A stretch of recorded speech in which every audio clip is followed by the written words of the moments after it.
G'day guys. Got this old 45 here, this GPX-4500. Well, it looks old to me, but this come from Africa. And I'll tell you what,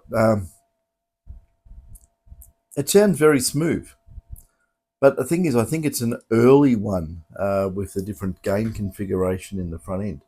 So what we'll do, I'll just do a few tests with it first. And I think we have a look. It's all in factory default, totally reset the factory. And yeah, it's sitting there in normal mode at the moment. So let's turn the amp up.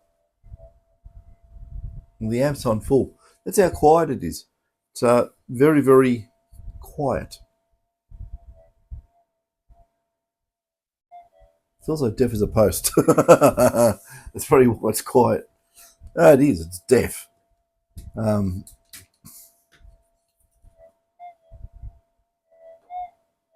Starting to make me think that it's a second edition, but I don't know. All the numbers are rubbed off. This serial number's long gone, and yeah, we'll just put it into. I'll put it into enhanced mode. That's deaf as a post, and that's sensitive extra. Better. Still, it's got no oomph to it. It's got no depth. You know, it's a little bit wishy-washy up there, but there's no signal. So how about we just rip it apart and have a look, and we'll see what it is, because it's got me perplexed. It looks so. I don't think there's any names on this. Yes, there is. Okay. Oh dear. Yeah, there's a name on it, all right. I reckon I could show this one. Old ginger beer. Okay, old ginger beer, that's your detector. Yeah, have a look at the bottom of it. There's no serial numbers. It's been absolutely smashed. This obviously used in Africa. It's been put down the rocks about 10 million times. My God, it looks like it's been sandblasted. Anyway, how about we just pull it apart and have a look inside it and just see what's there. I'll get a new tub, and we'll just make sure that we got no. I was going to say security stickers. They're long gone. Yeah, she's had a hard time, this one. So yeah, I'll just you can watch me pull it apart. I don't really care.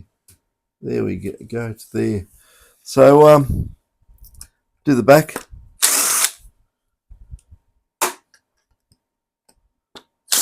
When you do this, always make sure that the T10 Torx bit actually goes into the screw. Otherwise, you'll skate all over the front of the, or over the back of the detector in this case, and make a real mess of it. So you've got to be careful when you do this sort of stuff that you don't go on a skate. The other way, you can just leave the bits in there as you do it. They can't go anywhere. But some of these heads of these are a little bit, I don't know, if someone's had a go at them before.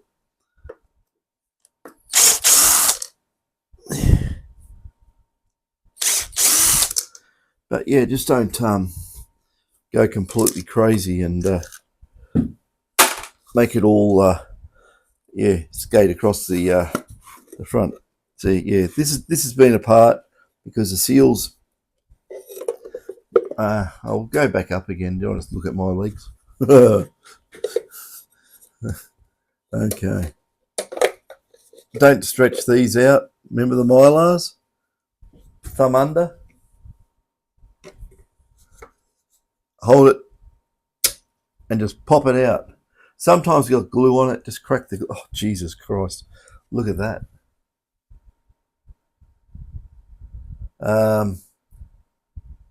My God. That looks like it's been in water. I'm not joking. I think it's it's gone for a swim at some stage. Oh, this could be the reason why it's very, very deaf. I don't know. Not here, not in this part of the circuitry. But it's not dust. It's actually been wet and stuck on there. Oh well, we'll clean him up.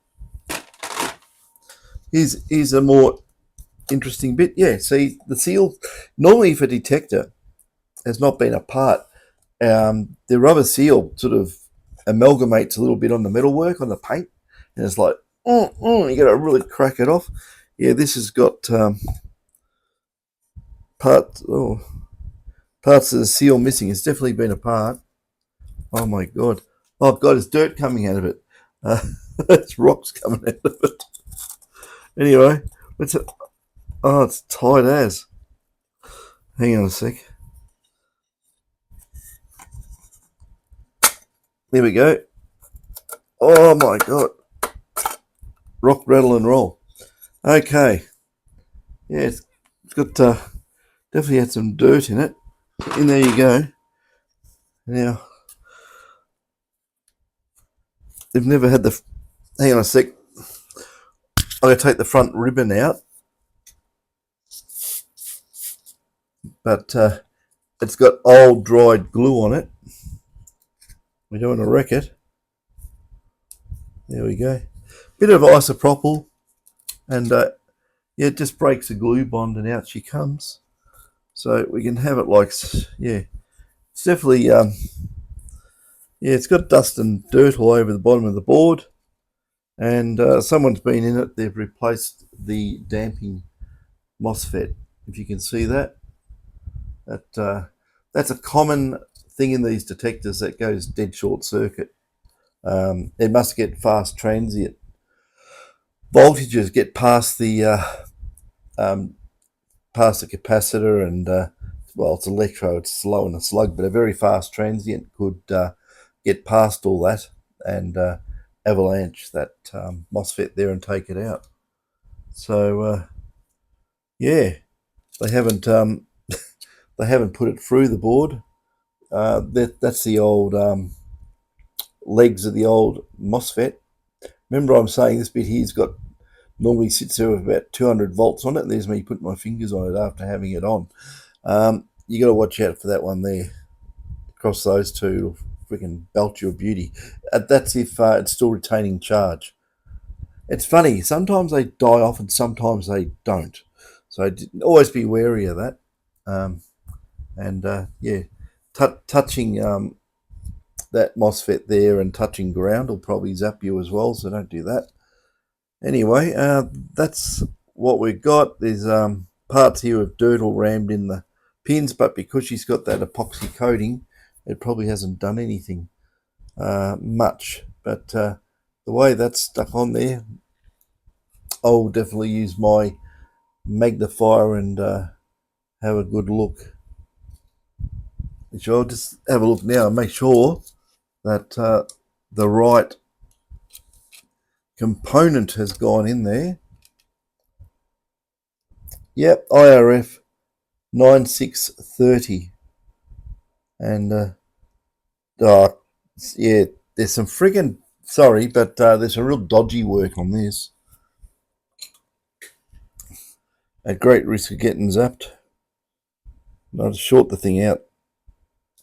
Bang, I heard it go crack. Had about probably 60 volts in it. So, yeah. It's got a, they didn't edge join the leg there, did they? Guys, I'm not joking.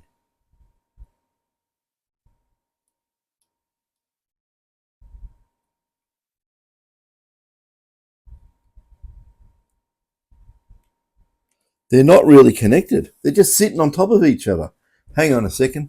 I've got to fix this up because that's really weird. The detector wouldn't have worked properly. I wouldn't even work with that device not in circuit. It's just hanging there. I moved the legs back and forth like this. It's a bit crazy, but Yeah, I think it needs, oh God, it really needs redoing.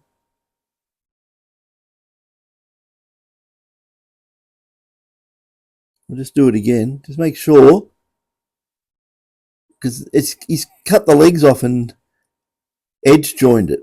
Like, I don't know, God. Like what? I don't know what to say about that. Anyway, I solder bridged it. You could have laid the legs. They soldered it like this. They should have soldered it like that. We're not joking. Um, things like that.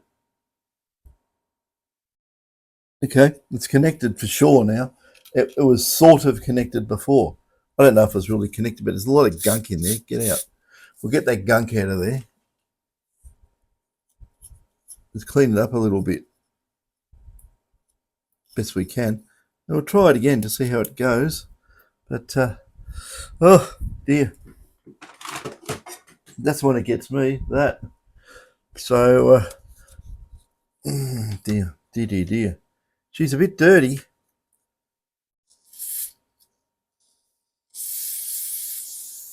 Bit of isopropyl. Let's get some of that gunk off it, especially, around that little Atmel chip. So, yeah, I'm just giving it a bit of a cleanup. I don't know what it's like underneath the board, but that looks a lot better. Had the dirt and dust and whatever else get in there. I reckon it's been in a drink. Had a drink. Oh yeah, look here. The Mylar's also dot. Jesus Christ. Okay. The Mylar's also died and they've put a bridge wire there. So this detector's done some hard work. It's probably been out in the Sudan getting thumped. Just think how much gold they would have found with this.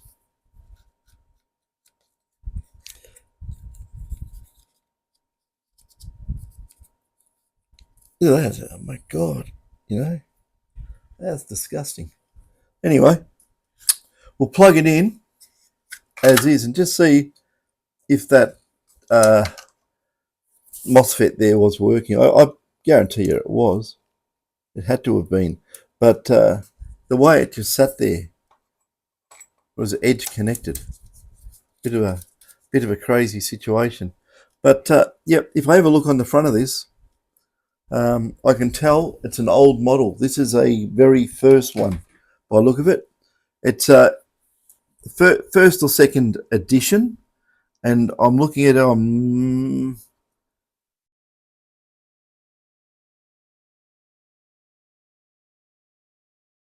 To try and look at the serial number on the board. Yeah, I think this is a first edition, guys. This is one of the first ones that came out.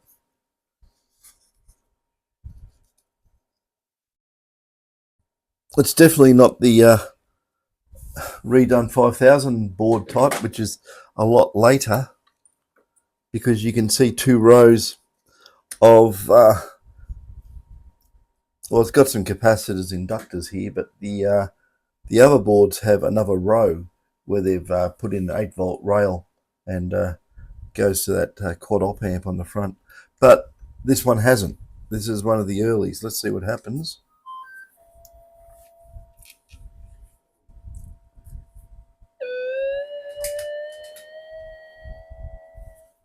No, she's working, but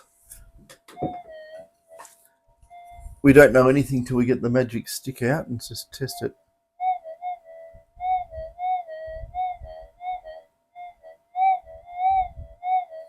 Is that a little bit better? Hang on a sec.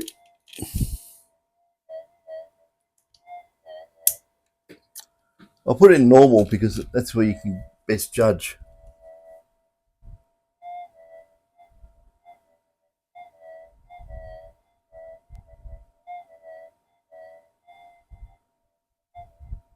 I reckon it's a little tiny bit better with that clean out. So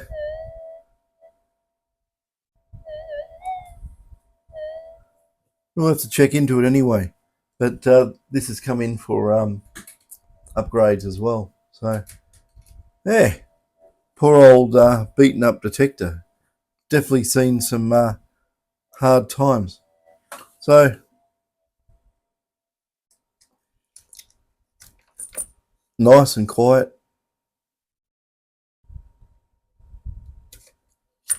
Never put any strain on these, or you'll end up putting more of those jumper wires on there as they all break, which is common if they get fiddled with. So that will go into the getting ready to get stripped down and done pile.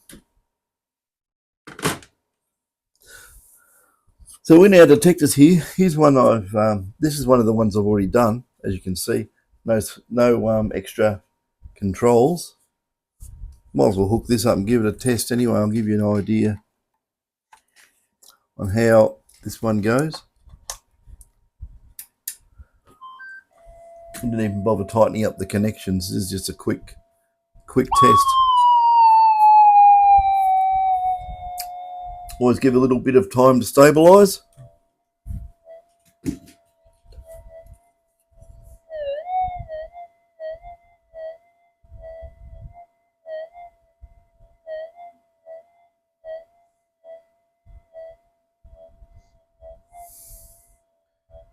That's normal mode. And put it across into special.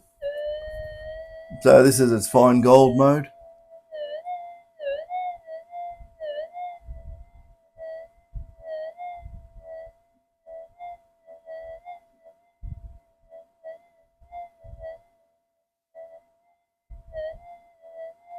So it's sensitive as hell.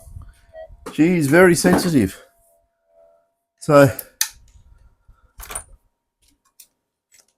and relatively quiet. The other thing too I was mucking around with, I actually gain scaled these. I should actually show you again, or maybe I'll show on another one, but I've gain scaled these detectors that I've done the set point on the front end, that it has a greater influence using the back end gain.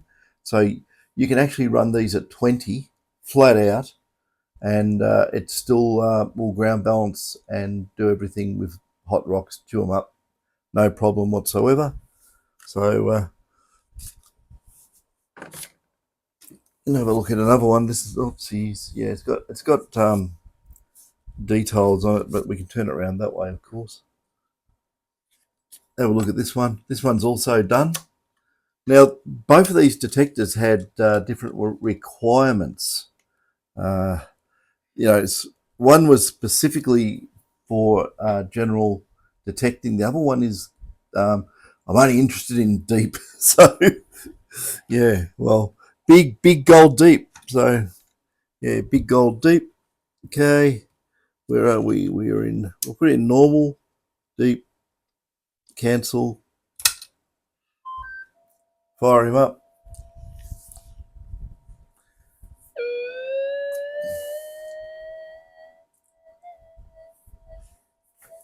Okay, manual tune, right, 247, deep, RX gain on 12. This one's a little bit more. Have a look.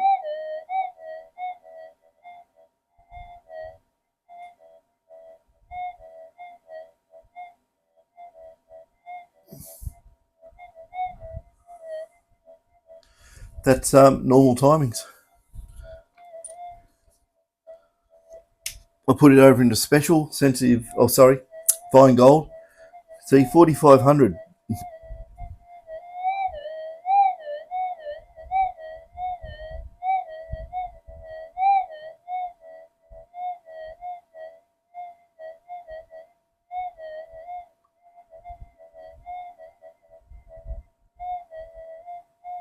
About 3 times. So that's 2 versions.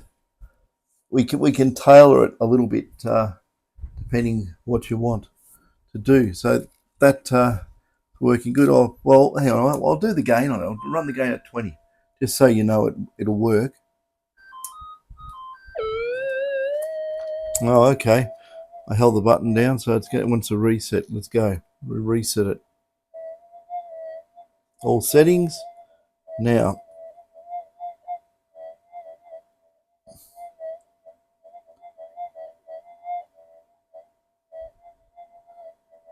RX gain at 12 at the moment.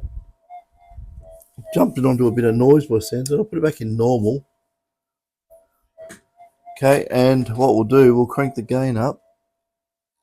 That's a gain on 20. Definitely going to bring up the noise a little bit, but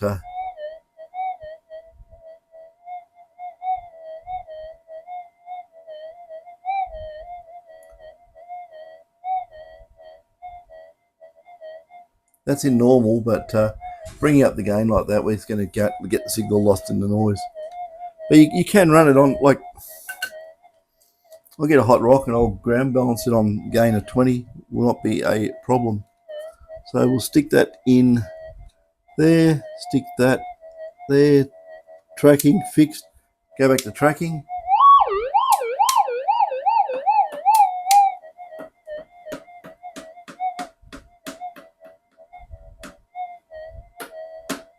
So even on gain of 20, she'll track out hot rocks. It's not really an issue, but large targets like rings,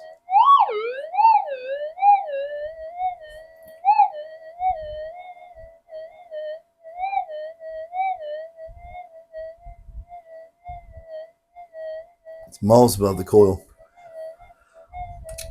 Yeah, but running it in the workshop's going to be poppy. I'd say out in the field that'll be dead quiet, even on a gain of 20. So put him back to 12. And look, even on a gain of 1 on these things, so that's on 1, a gain of 1. And you'd think, well, it won't pick anything up at all, but you'd be surprised.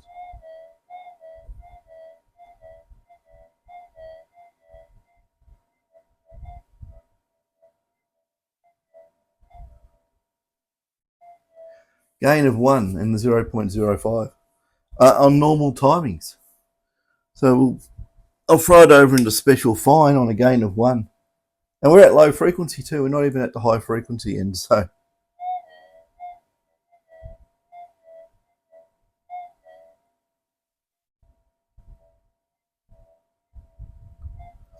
it's picking up like even still better than these things when they're standard.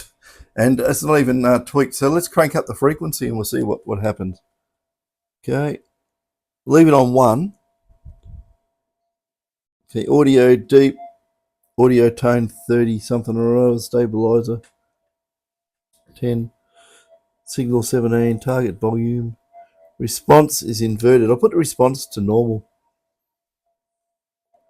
for fun. I was going through all the settings here, just make sure everything did reset. It obviously did. Audio tones 38, deep, RX gain 1, motion very slow, manual tuning 129.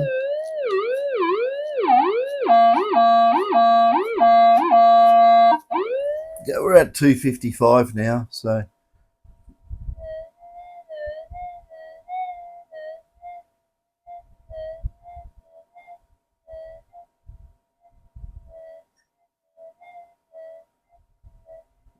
you'd be able to probably detect the most noisy environments known to man and still get the targets. Like I say, there's just nothing coming through. And we'll put the gain back up.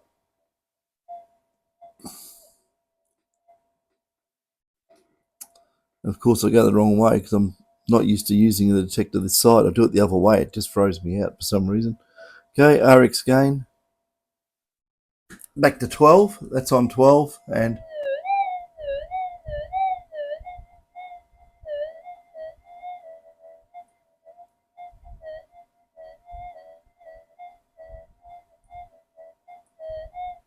yeah, just noise. I've got the fan on in here again.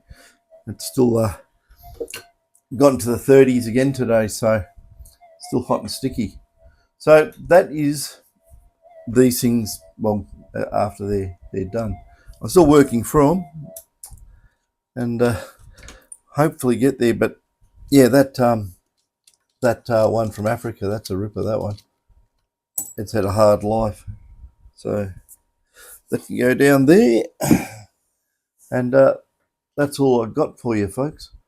Oh, by the way, I was saying about the feedback. Because I have to be told, don't I? I was getting the feedback on the that Sadie Mark II, that nugget finder have got out. Everyone says it's really, really good. Well, Cortec have put out one, right? I can't remember what it's called. You have to go find it on the internet. But Cortec's put out a new coil too, and was it? I think it might have been the Cortec one, or was it one of them anyway? One of the manufacturers. Remember, I was saying about how flat wind coils really lose depth on particular size targets, but they get smaller stuff closer because the way the field from the coil is distributed. And they brought out the new coils, and I'm not joking you, semi-flat wound. Work that out. So obviously they've I just put two and two together. I'm the one who said it, and next minute the coil comes out to address the issue I said. It's happened a few times, so I'll keep saying it. Maybe something really interesting will get made one day because I'll say something about it. But semi-flat, I'd say what it is that they've probably instead of having the ratio, what are they? They could even be 10 to 1, 10 wide to 1 high, where a fully efficient coil for maximum depth is 1-on-1. So going 10 times sideways, well, that just makes the inner diameter shrink, doesn't it? So it's more sensitive to small gold because the windings are closer.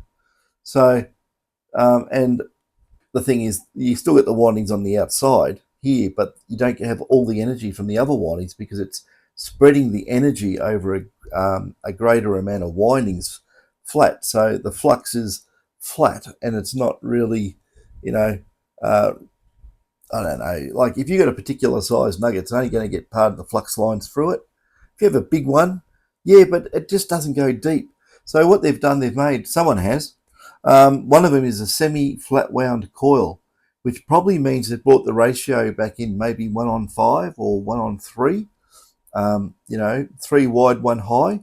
That ratio should be played with. They could make a lot of products doing different ratios, saying a 1-on-1, and this coil is for ultra deep gold because you're getting the maximum outside size of the coil, and all the flux is really tight.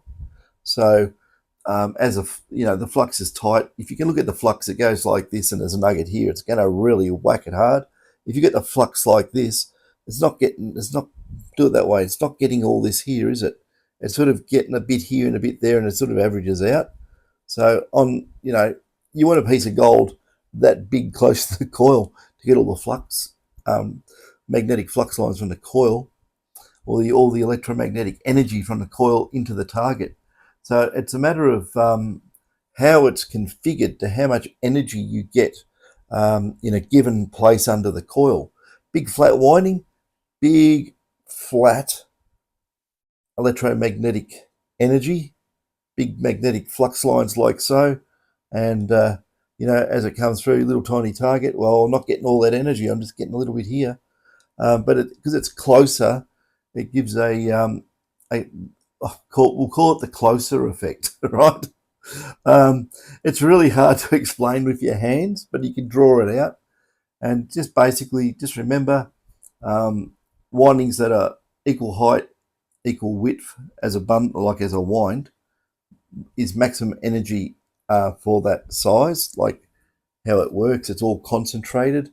As it hits a target, it really screams on it. It's made to go deep, and the flat winds, the flatter they are, well, your signal starts doing this. It sort of, comes around like that, big and wide. But depends where you are. If there's a lot of gold in the surface, just in the surface area, a couple of inches, or I don't know, 50 centimeters down or whatever it may be. Maybe that coil is really good for those areas. You're going to get more ground interaction with a flat wound coil, obviously, because you've got more windings exposed close to the ground. So, acts as like more of a big capacitor. It's basically a bigger plate to the Faraday shield than to the ground. Where, different winding sizes, you have less capacitance as such, because the other windings are up here and they're further away from the ground and further away from the Faraday shield. So yeah, you can probably, if you ever measured your shield to the winding capacitance, if you just took the shield connection off from the negative return of the wire and measured the capacitance, you'll find it a lot more capacitance on a flat wound coil than you will on a equal size winding type coil. But yeah, because I've said that, you watch and see what happens. We're going to have, someone's going to sell coils now, and they'll be sold as a the deep ratio, the medium ratio, the tiny gold ratio, or something like that. Yeah, it is. It's the amount of energy density from the coil you can get hitting the target gives the best response. A big spread at depth is going to be a wishy-washy type thing. You're much better just really intensifying that energy. And from the coil too, you remember that the magnetic flux from the coil, which excites the targets, as it gets away from the coil, it spreads out anyway. Get some iron filings and a magnet and shake it around. Have a look at the iron filings away from the magnet. They're all spread out, because that's what the lines of flux do. So same with coils. A coil's just an electromagnet. That's the way you've got to look at it, and it's going to follow the laws of physics for coils. It's not going to change. So that's what it is. So we'll see what happens now. Just before we go into winter, there should be a whole heap of new coils out there, if logic and history dictate the future, because that's what happened before. Remember I said that big double Ds for big deep gold. Out come the big double Ds in a flat wound configuration. I think there might have been others, but yeah, I just think it's amazing. No one will ever say anything. You'll never get any credit for it. I'll tell you that right now. It's like anything in this world. Once they grab it and off with it, it's theirs. So you just stoke the fires of making something. Get off your backside, go and make it, and then look what we made. Wow, But yeah, it's quite funny. We'll probably see. I don't know. If I actually gave away some more clues on making really, really good low loss coils, we'll probably see those out there, but they'll be called something different. Like I don't know, the vacuum cleaner or something. The gold magnet. I don't know. Anyway, I'm just waffling now, and enough of that. So yeah, guys. Yeah, I was just going to show that 45. Actually, that's what the main thing was. But these things, other things, yeah, well, why not? We'll sort of cover both at the same time. But it's really it is difficult to make a detector that's going to work perfectly on all ground, anywhere and everywhere, without any problems and with any coil, right? So you can get the high speed whiz bang new coils, and these all work beautifully. Or you can get old slug type coils. You can you probably only get an SD2000 dustbin lid made out of bloody AWM tin plated copper wire, which they are. I'm not joking. They're actually tin plated copper wire. They're not Litz wire. Very first coils. The fiberglass ones. I broke one open just to have a look at it once, because it's bloody horrible thing. And yeah, it was just tin plated wire in it. It's all right for an SD2000, but you can't use that on these. It will cause issues. It'll cause noise in the receiver. They just don't die off quick enough with the residual from flyback. So they do work. I made one. Remember, I made a coil up, and I made it out of just bloody electrical wire. And I said, "Oh, here we go. We'll test it." There was like 5% difference in the Litz wire coil to my, coil I made out of some 650 volt insulated multi-strand wire. That's what I did. Just did that for a proof of concept that you can, if you're really stretched somewhere in the world, you want to make your own coils, you can make them out of multi-stranded tin wire, as long as the strands are probably 0.1 or something, 0.12. You can run it up to about 1.2 millimeter square sort of thing, and yeah, 18, 19, 20 turns of wire so big, make a Faraday shield, and away it'll work. But there is a little bit of performance drop off there using non-Litz wire. Litz wire does work better, but I'll tell you something about Litz wire too. Some people have been using finer and finer and finer Litz wire, thinking it works better. It actually doesn't. It starts going off in the other direction. I'll just put that out there, right? Litz stranding size has a relationship between frequency and the basically circumference of the strand. You can go and have a look at it. Frequency to skin depth. There you go. You go and have a research of that. And there's certain things that will work good and certain things that won't. So, all this experimentation with different gauge Litz wire, you may be going in the opposite direction if you go too fine. You really don't need to. The other thing too, the finer you go, the thicker, because of all the Litz is insulated, the thicker you're going to have to go to get the same squareage of actual conductor. So you might have to go and put an extra, say, I don't know, 20% extra strands in there to get the same, effect that you'd want using less strands. But the thing is, it's going to be a thicker bundle anyway. You have to play with it. But on my testing, the thinner the strands, it just takes up more bulk overall.